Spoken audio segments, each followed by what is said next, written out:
In today's video, we're taking a look at some trade rumors, including the possibility of the New Jersey Devils being very interested in Habs winger Josh Anderson. We also have some rumors regarding the Toronto Maple Leafs and the Florida Panthers. We have several other updates, including some injuries, a sad day, as well as the NHL loses another legend. All that and more coming up next. So welcome back to another video here at Top Shelf Hockey. As I mentioned, today we have a variety of NHL news and some trade rumors to take a look at.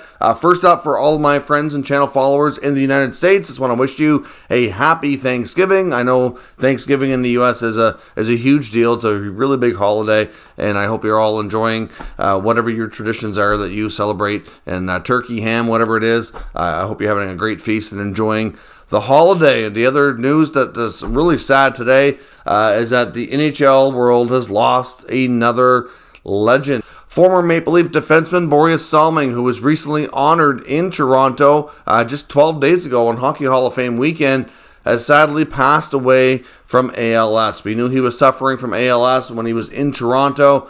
You could tell, obviously, it had advanced quite rapidly, and it's I didn't expect it to happen so quick. But I guess without really, looking at where the things were at, and I guess really thinking about things, I guess it's something he went through very quickly. I mean, it's something that, a disease that's, terrible and affects way too many people. Hopefully at some point we can find, a cure to this, because I see too many people suffering. It can be different levels of advancement for different people. Like, look at assistant general manager in Calgary, Chris Snow. I believe he's got over 3 years in since his diagnosis, whereas Salming, I believe it was only around, I think it was like 7 months from the diagnosis till the time he passed. So certainly pretty sad. Borje Salming, though, was an absolute pioneer and a trailblazer. I know a player that I watched a lot as a kid. Obviously, he started playing before my time, but was still playing because he had such a long career during the the early days for me as a young hockey fan. Obviously, Borje Salming started with the Leafs way back in 1973. Was a part of their organization from a player, and of course part of the alumni. It's been 50 years pretty well since that beginning with him in Toronto. Of course, he was one of the very first European-born players to not only make the NHL, but to have an impact, to become a regular star impact player. He really set the bar high and really paved the way for a lot of the European players that came after him. So I know a lot of them really have a ton of respect for him, and he just seemed like such a good guy, such a good soul off the ice, just a well-liked individual. Salming said played about 17 years in the NHL, most of which with the Toronto Maple Leafs. He did have one final year with the Detroit Red Wings. Then, of course, after that, when he left the NHL after the 89-90 season, he did go on to play a few years in Sweden before he officially retired. He ended up appearing in over 1,148 games of regular season action, not to mention his time with the playoffs, and put up 787 points, well over 1,000 penalty minutes as well. So not afraid to play, a physical game, and certainly not afraid to get involved in the mix there with other shenanigans on the ice. But Salming, like I said, he's an adorable guy, a player that everybody admired, gone way too soon. I'm just so happy that he had a chance to make it to Toronto for that last honoring. I mean, really, I think back, I know most of you probably seen this on TV as it happened, especially if you watch the Leafs, or even if you're not. I mean, it was just a cool moment to see, they had other Leafs alumni with him, and to see a guy like Daryl Sittler, of course, who were teammates with Salming, and to see him help him raise his arm up to wave to the fans was just a touching moment, and obviously it just seems surreal that he's now 12 days later not with us anymore. I know for some of you, I know for me, I look at a lot of numbers and I analyze things, and sometimes I see some, cool things. Sometimes it's a little weird or spooky depending on what you see. But Borje Salming was number 21 during his career. His number 21 hangs from the rafters at the Maple Leafs Arena. Of course, the Toronto Maple Leafs last night played their 21st game of the season, and the score was 2-1, so another form of 21. So it's just 21 popping up everywhere in the last 24 hours. So Borje Salming had a heck of a career, and certainly gone too soon. And want to wish his family and friends the condolences. And another legend gone way too soon. And we've been saying this too many times in the past year or two. It just seems like We've had these conversations too many times about too many legends passing away, many of which at a younger age than you would certainly like to see. So certainly a sad day in that respect. On to today's news. We have all kinds of different injury and roster updates to talk about. Start with the Leafs, obviously. Jordy Ben is now added to the injured reserve list for the Maple Leafs. Another defenseman injured. Obviously, they just acquired Connor Timmins yesterday. Sheldon Keefe said they want to give him a little bit of time to kind of get acquainted with the team. Apparently, he's going to join the Maple Leafs here in the next day or two. So more than likely, they'll put Victor Mete in the lineup for the next game. But I do think it's fair to say Timmins will likely get into action fairly quick. It seems like from what we've seen so far this year that Sheldon Keefe's trust in Victor Mete, I'd say, is very limited. For example, bringing up Mac Hollowell and playing him ahead of Mete is a prime example of that. Hollowell got to play his first NHL game and make his debut when Mete easily could have been the defenseman to go into that lineup. So I'd suspect that Timmins will be getting a chance here in short order once he joins the team and gets a practice or two in. Kyle Dubas, the GM of the Leafs, also made mention that not only was Timmins' acquisition meant to help with the short-term need on the blue line because of all the injuries, but they certainly see him as a longer-term play, hoping that he can be a part of the team's future, given the fact he's still, a younger defenseman trying to, secure himself, more of a full-time permanent spot on an NHL roster. Now, other news today, Kyle Palmieri, the New York Islanders, missed last night's game and is still considered day-to-day. Hard to say exactly how much time he will miss, but he was the player on the Islanders side that was involved a few nights ago when they played the Maple Leafs, and defenseman Morgan Riley was injured. Of course, Riley now going to be out for upwards of 5-6 weeks with a sprained MCL, like a knee injury. So certainly Palmieri didn't get it as bad as Riley did, but that collision will cause him to miss a little bit of time as well. We get some activations from injured reserve, including Marc-Andre Fleury in Minnesota. They have subsequently sent goalie Zane McIntyre back to the American Hockey League. The Ottawa Senators did activate defenseman Thomas Chabot today. No guarantee, though, that he plays in their next game tomorrow against the Anaheim Ducks. He very well might. They won't make that decision until the morning. I believe he skated today and looked and felt good, but I think they kind of want to see how he is in the morning before they make a firm decision. But he is technically activated, and we'll see if he doesn't play against the Ducks. He should be in the next one for sure. At least it looks that way.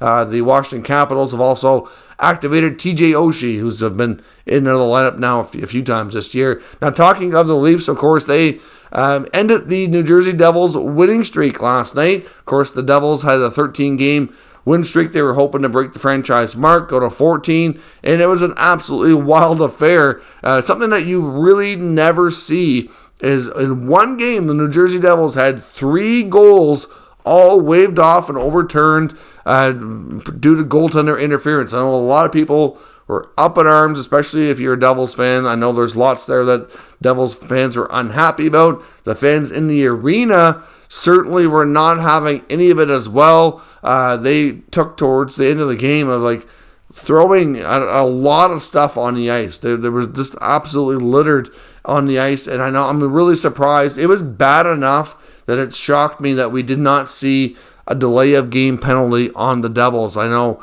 it certainly could have been justified from the officials. I know some, like Elliot Friedman, for example, today on the Jeff Merrick show, said he wondered if they were thought maybe if they did that the crowd would just erupt even more and would lose further control, and that they maybe had some sympathy for them where they actually had 3 goals overturned. I know watching them, it kind of makes you wonder if anybody really knows what goalie interference is anymore. And the problem here is I just don't really see a way where it's really going to get extremely better. It's complicated because every play is very much subjective.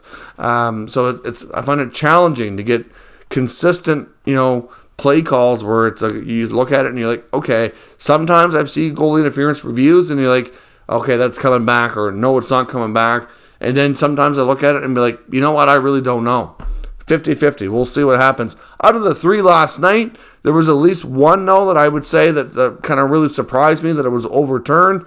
At least one, probably fair to say 2, were the right calls, but that could be all the difference in the game, being tied versus the Leafs winning and maybe sending it to overtime, having the Devils have a more of a chance to extend their streak. So I don't entirely blame Devils fans for being upset, but I don't think you can justify littering the ice that badly in last night's game. That's not the way you want to react. I know a lot of players and people saying it was embarrassing, and to some degree, I agree with that. You got to try not to do that. You're not doing anything good for the team. You can boo all you want. I get it. You can be upset. You're totally justified. You just can't throw things on the ice. For one, could pose a danger to different players or officials on the ice, so you don't want to do that. Some of them were throwing like full beer cans and stuff like that, so it's certainly not something that you want to do. So hopefully we don't see that again, but at the same time, hopefully we don't see the goalie interference situation that we saw last night with 3 goals coming back. That was absolutely crazy and not something you see very often. Now, onto the trade section of today's video. Let's talk first about the Florida Panthers. Now, one thing that I learned today, which I did not know, and this comes from Frank Seravalli doing a Sportsnet radio hit, because we talked about the Florida Panthers in the last few days, how Anthony Duclair is getting close to being healthy and will, in the near future, I'm not sure the exact date yet, need to be activated off LTIR and be ready to play for the Florida Panthers. Now, of course, right now, they don't have the cap space to do that. So how are they going to go about making room for Duclair in the roster? Well, there was some, including Seravalli, who suggested they may not even have to do that. They may actually end up trading Duclair himself instead of activating him and moving somebody else out. There's been some talk about Sam Bennett maybe being the player. I talked yesterday how I wondered if they would move a player like Patrick Hornqvist. He's 1 year left on his deal, makes more than enough money to accomplish what they need from a cap perspective, and he's really not, to me, an irreplaceable player. Now, he's at this point in his career playing a very different role. Doesn't put up a lot of points anymore. Doesn't play as many minutes as he used to. Obviously, still a little bit of a pest on the ice, but essentially, though, Seravalli confirmed today that the Panthers and Hornqvist have an agreement in place that they won't trade him. Now, of course, we know when Hornqvist was traded from Pittsburgh to Florida, because he did. I'm not sure if it's still effective, but I know at one point in his contract he did have a modified no trade, and he had to waive to go to Florida, and he did it even though that team was on his list. Apparently, he waived because he was so upset and mad that the Penguins wanted to trade him that he basically said, if you don't want me, I don't want to be there. So because of how things ended with his time in the Penguins organization, he kind of made the Panthers agree that that wouldn't happen during his time there. So apparently, he is not going to be the player that goes to create the cap space, or I guess if they do, I'm not really sure what he can do about it. There are certain limitations based on his contract, but at the same time, I don't know. And of course, it'd be interesting to see what would happen if they did try that. But Frank Seravalli says he won't be it. But I would just caution him. I mean, some of these guys that you could move could be, challenging to replace down the road. To me, they got Sam Bennett for a good deal from Calgary. He's fit in well there and played relatively well, but we'll see what they got to do. They have to do something. It just turns out that Hornqvist is not going to be the guy. Now, of course, like I mentioned, with the Maple Leafs, they acquired Connor Timmins. Of course, we saw Ryan Reeves move the other day as well from the Rangers to Minnesota, but the Leafs are still looking for help on the blue line. Connor Timmins doesn't make a lot of money. He will be a pending RFA at the end of the season. I doubt they'll want to place him on waivers, though, because I would think that he would not clear, which is part of the reason why the Coyotes opted to trade him, and because they thought if they wanted to send him down to the minors, that it wasn't going to work out and he was going to get claimed. Now, of course, Toronto may feel differently. We'll have to wait and see. But for him to remain on the roster, there's certainly lots of other players out. Riley's out. Brody's out. Muzzin is out. Jordy Ben is out now. Are they looking at other blue liners? And if they're not in a short-term basis, we'll have to see what they figure out cap-wise. But there's certainly a longer-term basis, looking at a few other defensemen. There's reports that some guys that they're considering include Gavrikov in Columbus or even Dmitry Orlov in Washington. Now, as of right now, the Capitals are second last in the Metropolitan Division and are not trending towards being a playoff team. They really do look like they're bound to take a step back this year. They've dealt with a lot of injuries, and it just doesn't look like this is going to be the year. But you know what? They're still close enough, I guess, to the situation in the playoffs that if they were to go on a good run and can get healthy, maybe things will change. But as of right now, things don't look that way, and Orlov's name is out there in the rumor mill as being a potential defenseman that not only a team like Toronto, but other teams could be looking at for a playoff run. Of course, like we talked about before, about Matt Dumba in Minnesota maybe being of interest to Toronto and a few other teams. And another name to throw out there would be Damon Severson. Now, of course, that might come as a surprise given the fact that the Devils are doing so well, but Severson is in a situation where he is a pending UFA, so I don't think that it's fair to say he's going to be brought back to New Jersey. I've had Devils fans argue up and down with me in the last a number of months that Severson won't be going anywhere and he's going to be re-signed. I'm like, I just don't see how they can do that. I mean, their decor has gotten a lot better. Certainly Severson's a part of that this year, but looking at the future, still have Luke Hughes coming. They still have Simon Nemec, who they drafted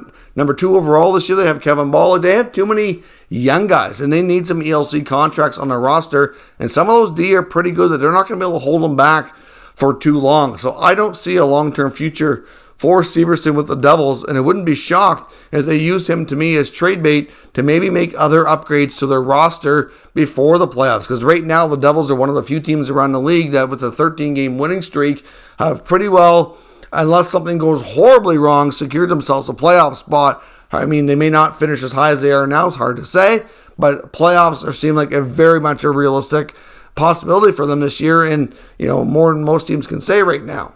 And that takes us to the Montreal Canadiens and Josh Anderson maybe being of interest to New Jersey. Now, Habs media, including Montreal Hockey Now and Tony Marinaro, insist that the New Jersey Devils have high interest in Habs winger Josh Anderson. This is not the first time this has come up. It came up a few months ago in the offseason, and now they're saying that the interest is still very much there, maybe even more so than before. Now, of course, you're unlikely to see the Devils do anything significant right now, trade-wise. Like I mentioned, they were on a massive winning streak that finally came to an end last night, but at the same time, there's no need to make major changes right now. But if they move a guy like Severson, which I do wonder if he would be of any interest to Montreal, or, like I said, it could go to Toronto or any other team that wants to add on defense, then certainly they would create the roster spot and some cap space to bring in a potential player of Anderson's caliber. Now, Tony Marinaro also was wondering if a return package involving Josh Anderson to New Jersey